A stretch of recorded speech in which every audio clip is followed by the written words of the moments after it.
Hello everyone, I'm Al Grego, and this is the Yes We Are Open podcast.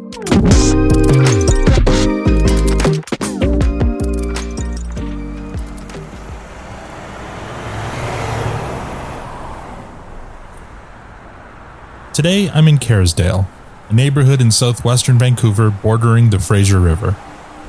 Primarily a residential area, Kerrisdale is home to many long-time Vancouver residents. But its main shopping area, Kerrisdale Village, is a beautifully quaint, tree-lined street with ample shopping and a burgeoning restaurant scene. I park just off the main thoroughfare, West 41st Avenue, and walk a few blocks east to take in the neighborhood. It's a beautiful mild day, so lots of folks are out and about. I walk past something called the Arbutus Greenway, a 9-kilometer north-south stretch of old railway corridor that has been transformed into a walking, biking, and rolling path, connecting the many neighborhoods in the area. As always, the Rockies provide the gorgeous backdrop to this charming scene. Having never been to BC, this is exactly what my expectation was of Vancouver. A vibrant city with a scenic backdrop built around maximizing outdoor experiences. A scene usually reserved for some European cities. I haven't seen this many people on bicycles in a North American city. It's early afternoon, and after my stroll, I begin to feel a little hungry. So, I make my way to the subject of today's story, Jess's Restaurant and Bar.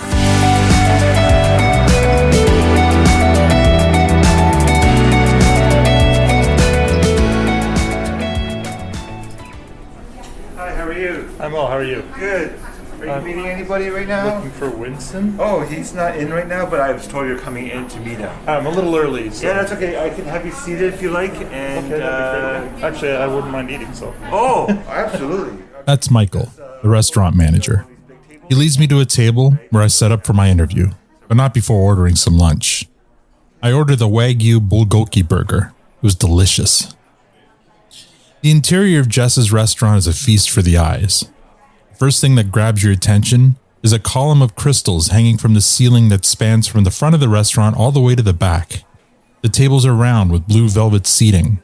Mirrors along the walls reflect the sparkle from the crystal column and the hanging crystal chandeliers over every table.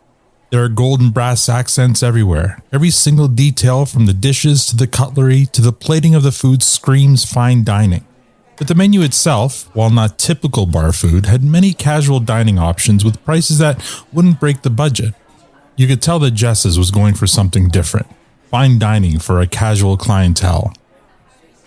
I finished my lunch just in time as Winson arrives for the interview. My name is Winson Ho.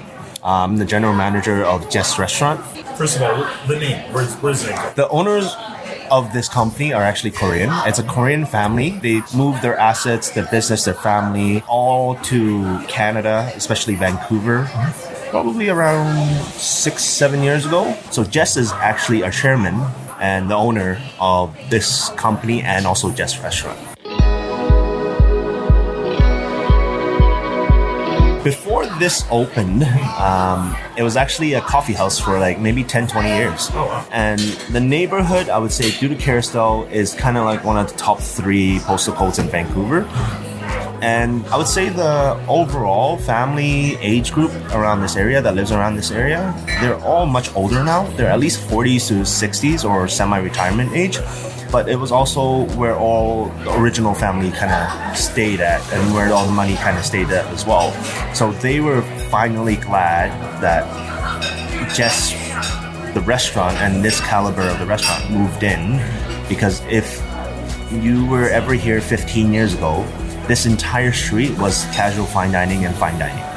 But over the last 10 years, because the rent were cheaper everywhere else and downtown happened, everything kind of moved away from this neighborhood because the price point of the properties were too high.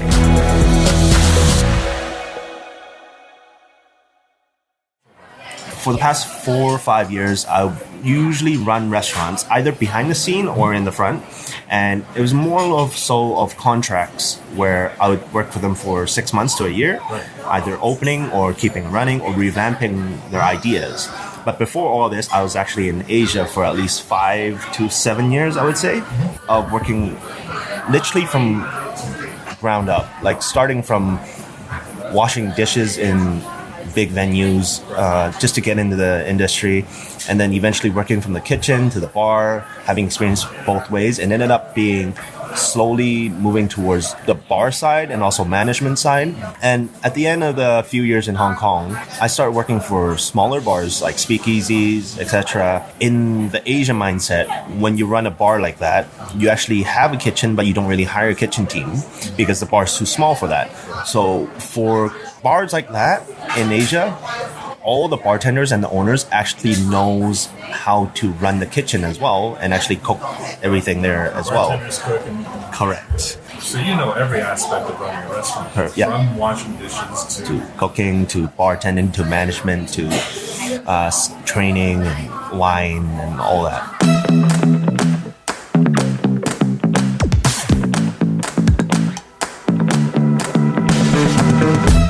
Because I kind of grew up around the area as well when I was younger, so I kind of knew Kerrisdale really well. I started up talking to all the grocery stores around this area because there's at least 4 grocery stores around the area that is kind of owned by mom and pops or family over the years. And I literally walked in and said, how do I open an account? How do I start buying from you? And this is kind of how the first approach of me just saying, I want to do business with you with every place down, like literally 2 stores next to me, a store next to me, or just right across the street. They started talking to us and we got into business with them. We would stop buying our fruits and veggies from big supplier chain and making the middleman making so much money. Well, why not support the community? And then that community eventually developed to the point where we met all the other restaurant owners here. And they would kind of tell us, this is what you need to do. Some restaurants been here for 20, 25 years. And they're literally telling us straight advice. We would like to see you be successful because if you guys are successful, we will all be successful. And we want to revamp the street in a way and actually make everybody great. It's a great idea. So ever since that happened, I probably go to a barbecue every during the summer. I would get barbecue invites from the real estate agent, the family next door, or people that run a small community-based group here. I've been invited to a lot of dinners, a lot of barbecues, a lot of gatherings, and that really showed me that approach was really the correct way to do it because everybody around this area slowly developed to a point where they would come in for lunch, they would come in for a quick dinner, they would say hi, and that's how they referred more friends. And this is kind of how business went towards, because at the end, I think with that approach, I would say 70% of our clientele became neighborhoods.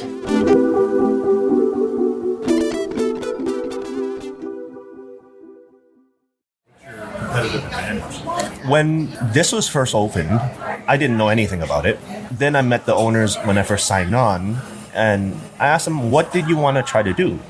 And they kind of just said one simple thing is they want luxury, lifestyle, available at a much more approachable price point, and also make it as approachable as possible. And when they told me that idea, and before I signed on, I said Kerrisdale was probably the best thing that you can implement that idea into, because these people literally come in their sweats, their hoodie. Especially now during the pandemic. Correct. And everybody want to come out and actually, sometimes they come out for dessert, have a glass of wine, have a bite. Over the years, they kind of wanted to do it that way. And that mentality of bring the best that they can to the public or their neighborhood is kind of how we layered it out. And this is why, if you look at the pictures of this location, you'll see all the crystal lights in the middle of the room. This is actually a 10,000 piece specific order, hung one by one Swarovski crystals. So it took them around 16 to 17 days to hang one by one. And that dedication, I was like, okay, correct. Cleaning is a problem. As Winson is telling me how they're trying to make fine dining more of a casual experience, I can't help but look over his shoulder at the table next to us, where a little girl, no older than 6 or 7, sits having high tea with what I assume are her mother and aunts. The girl's beaming in her tiara and Disney princess dress. This is as good, if not better, than any fast food franchise for her. You can bring your children here. You can bring your babies here. You might be a work from home mom. You have like a 2-year-old, and we'll try to set it. They'll give us a good heads up and go like, I'm coming in with a stroller. Can you organize that with me? Then I'm like, that's totally fine. And then especially during the pandemic, there's been a lot of disability people. So I even have a clientele that actually comes in and he can't speak. So whenever he comes in, my staff will grab a notepad and he will have his notepad, and that's all we do. I would say this is all Jess's idea. She took around 2 years to put this place together, and every detail is her choice and how she imagined it and how she would fix it as well.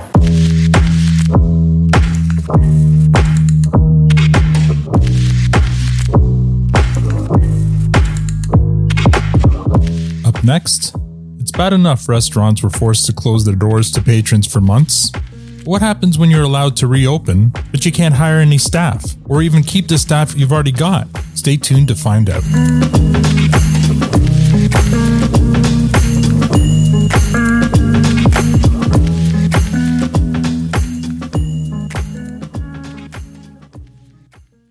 You're listening to Yes, We Are Open. Just 3 months into their grand opening, Jess's Restaurant and Bar were forced to close their doors due to the pandemic, as were all other BC restaurants and bars. But their biggest struggle would happen when they were once again allowed to reopen. To help them with this task, they hired Winson Ho, a native of the area, to be the general manager.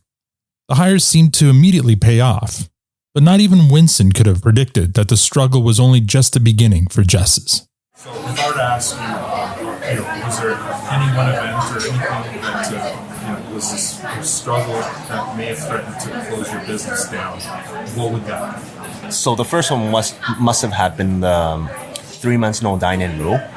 And that's like 3 months into your opening. Correct. Shut down all this meeting. Correct. And the only thing that was offered was you could apply for temporary patio seats. But by the time we kind of walked into it, it was literally just like 1 to 2 parking stalls right outside the restaurant. And was it really worth it to put 2-3 tables out there for running the whole kitchen team? And it ended up not being worthwhile. And at the same time, this road right in front of us is actually a very heavy traffic. So we literally need to clean our front door and the windows every 3 days because there's so much dust that gathers from all the car. So we're like, that is not really going to be a good place to eat. Correct. There's no point making the food suffer and the service suffer by just trying to keep the business running. And so during that lockdown, you did shut down completely. And June was when we reopened and everything kind of let loose again. We can have dine-in again.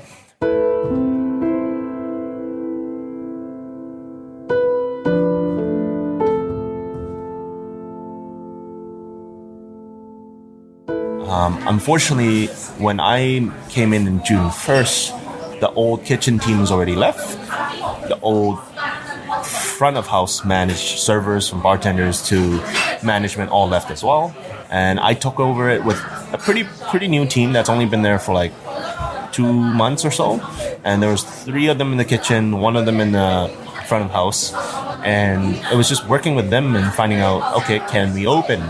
And a lot of them were like, we've been stuck at home for too long, and even if it's going to be busy and we'll need 2 weeks to kind of get our staff together and the team together, we'll work as much as we need just so we can start working again.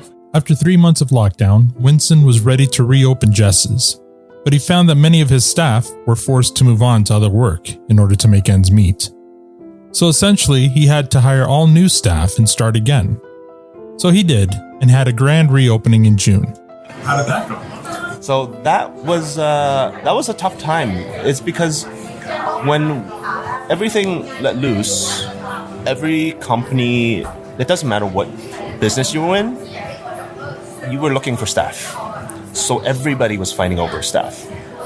As we we had like friends, like people that worked here and tried to refer other people, and then we find out whatever we weigh. For the first 2 months, I would say none of my front of house staff, except me, were over the age of 21. They were all 21 or younger because the only ones we could find were students in going to university because they didn't have to go to school anymore. It was approaching summer. There's no more in-person classes anymore. There's a lot of kids that never had experience or they didn't know what to do. They were just looking for another job. And my hiring requirement became 0. If you want to work here. Yes.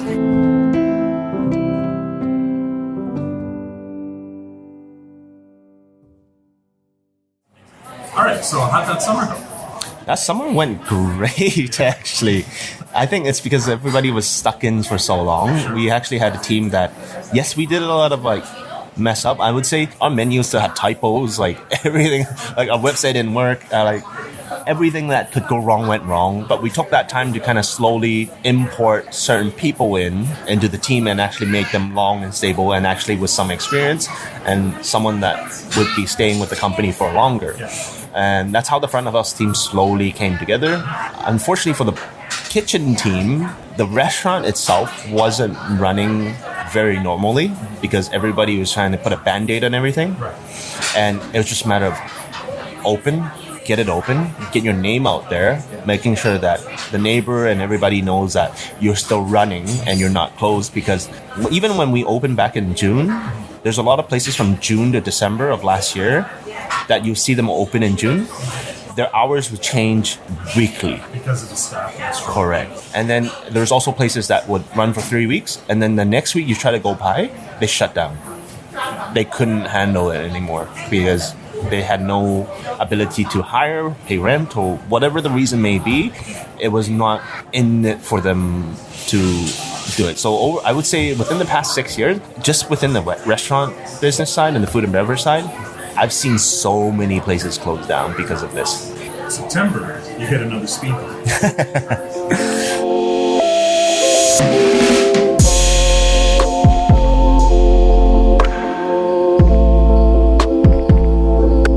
September was the moment where the kitchen team that we kind of roughly put together and put our Band-Aid together and try to get that every piece as we went. That team actually all decided to leave in September. All of them at the same time? All of them. Some of them gave me a week notice. Some of them gave me 2 weeks notice. Some of them just said, you know what, I'm done because I've been doing this for 6 months straight or 5 months straight. I can't keep doing this without knowing what the future is like. There's a lot of other restaurants, our level or higher, were supposed to be open this year, but they were forced not opening until closer to September. These big hotels brand, successful brands, or even well-known 10, 20 years restaurants that have been running around BC, they started realizing we're going through the same thing. We're short-staffed. What do we need to do to hire staff? The people with the skill had more leverage. And I'm glad that they started to get more leverage because if you look at the hours that a chef works, they were not very respected very well for how many hours they were doing and how much pay they were doing and how much effort they were going into. So when September came, I would say, let's say I had 10 staff, 6 of them were offered at least $10,000 more per year to work somewhere else. So they were poached by the big kind of... Correct. Yeah. And I'm just saying 10,000 is minimum. Sure.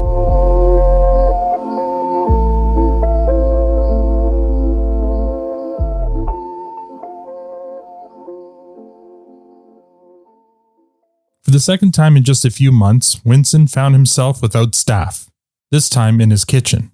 And while Winson's past experience with all stations of a restaurant allowed him to empathize with why his staff had to leave, it didn't help his dilemma much. Luckily, that experience came in handy in other ways. We actually finally sat down with the owners. We agreed that we were not going to be open for dinner because we do a lunch, high tea, happy hour, and dinner service 6 days a week. And we decided to close dinner, just do lunch, and I ended up being in the kitchen cooking for 2 months.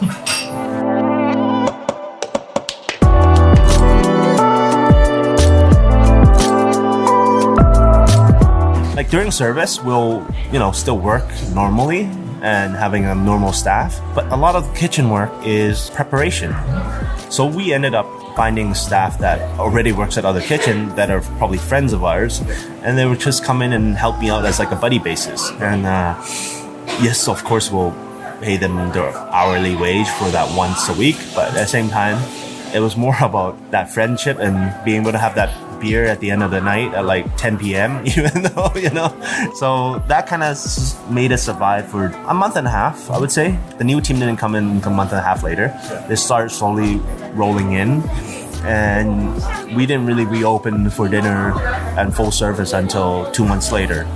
But that was probably the biggest struggle, where my front of house staff did really, really well, because they knew that the kitchen left, and they would do a regular lunch service, and they would be back there seeing if the kitchen needs anything done, doing the dishes and all that. And correct. And this is kind of the way it had to be built. There was no longer, this is my table, this is my hour of work, I only take care of this. It was literally, the kids were like, I want to work. I don't mind what hour you put me in. I don't know however long it is. As long as there's physical things to do, call us and we'll work.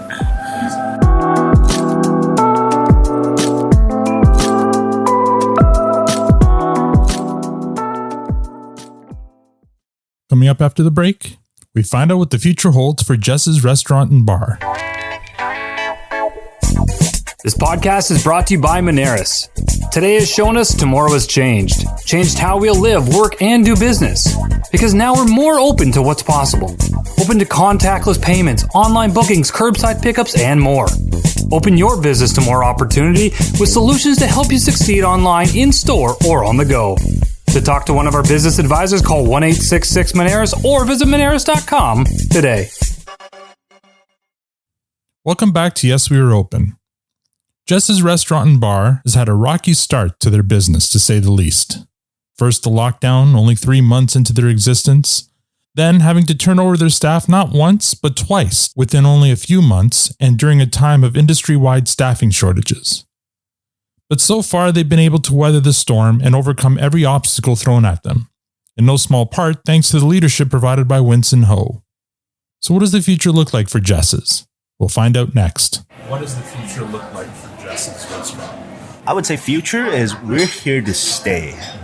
This is kind of like our first one, and we won't really do anything to it. We'll let it stay as long as it's possible, and let this be the place to build whatever we need to do.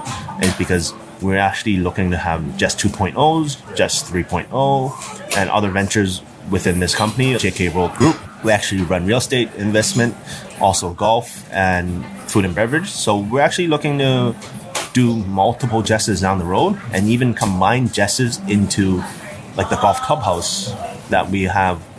We actually bought a golf course a while ago, and we're working with that, and we're going to revamp that golf course and bring in this type of fine dining into that golf course as well. And we'll have a golf shop and an indoor golf experience with maybe a cafe next door, high tea next door, and lunch and dinner as well. So this brand, we're looking to do a lot of stuff within the next 10 years, I would say.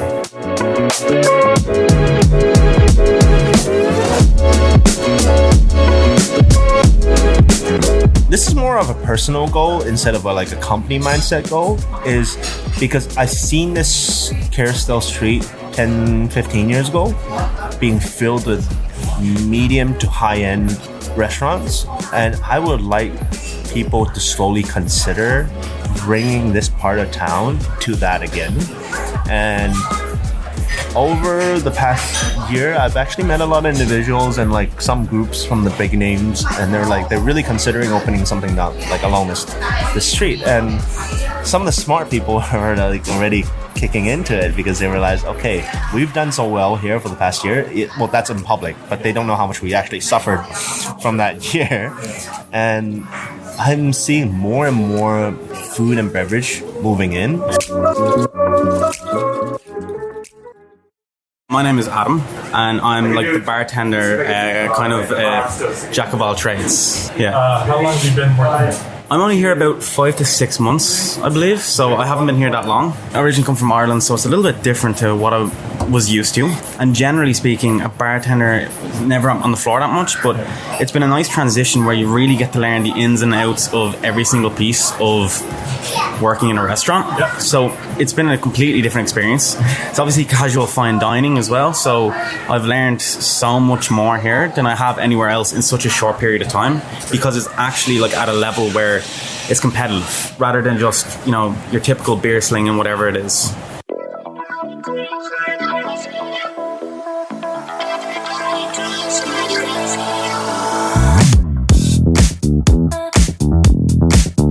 I would love it that we have a team of people that are looking to stay, people that want to grow, and people that, in the food and beverage side, they got to stay and develop and build a team of their own.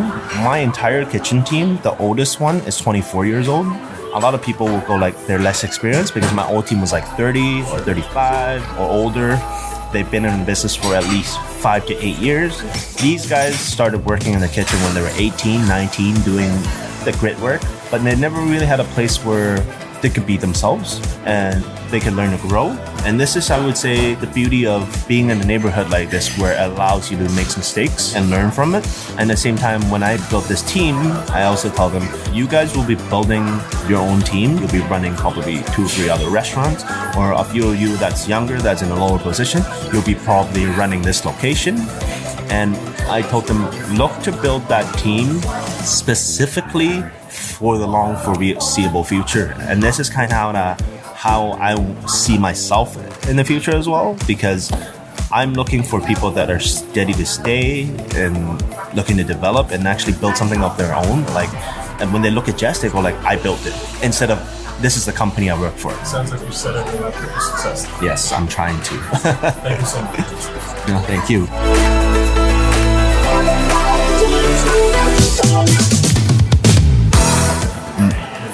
Is Jess's Restaurant and Bar open? Yes, we're open. We're open from Tuesday to Sunday. Perfect. I love it. I love it.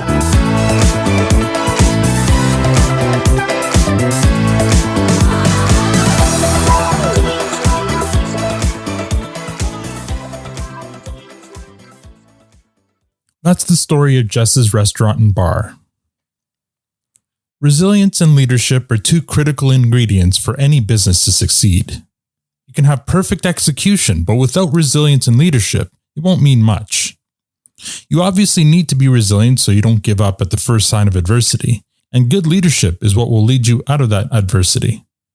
The owners of Jess's Restaurant and Bar had excellent execution in their vision for their restaurant, but that didn't matter in the face of a pandemic. They needed resilience and leadership to survive, and found just that in Winson. By the sounds of it, Winson is now in the process of passing that resilience and leadership on to his young team, creating a whole new generation of future restaurateurs. I'd say the future looks bright for them, and for Jess's Restaurant and Bar. Yes, We Are Open is a Moneris podcast production. I'd like to thank Winson and Adam for taking time to share their story. You can learn more about Jess's Restaurant and Bar at jessrestaurant.ca. Follow them on Facebook and Instagram at Jess Restaurants. For more information about this podcast, visit our site, yesweareopenpodcast.com. If you'd like to support us, rate us on Apple Podcasts, Spotify, or wherever you get your podcasts. If you're a Canadian small business owner or know of one with an interesting story of perseverance to tell, I'd love to help tell it. You can contact me at podcast@moneris.com. Tune in next week for another story of small business struggle and survival on the Yes We Are Open podcast. I'm Al Grego. Thank you for listening.